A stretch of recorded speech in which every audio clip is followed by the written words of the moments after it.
അമ്മ ഇന്ന രണ്ടക്ഷരത്തിൽ സ്നേഹമെല്ലാം പൊതിഞ്ഞു വച്ച് മാനവർക്കു പകുത്തു നൽകി ദൈവമലിവോടെ.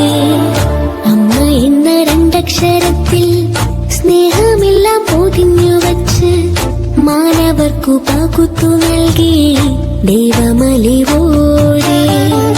ദൈവത്തിന്റെ അമ്മയായിടാൻ മറിയത്തെ തിരഞ്ഞെടുത്ത് സ്വർഗത്തിലും കരുതി വച്ചു അമ്മയുടെ സ്നേഹം. ദൈവത്തിന്റെ അമ്മയായിടാൻ മറിയത്തെ തിരഞ്ഞെടുത്ത് സ്വർഗത്തിലും കരുതി വച്ചു അമ്മയുടെ സ്നേഹം. അമ്മ ഇന്ന രണ്ടക്ഷരത്തിൽ സ്നേഹമെല്ലാം പൊതിഞ്ഞു വച്ച് മാനവർക്കു പകുത്തു നൽകി ദൈവമലിവോടെ.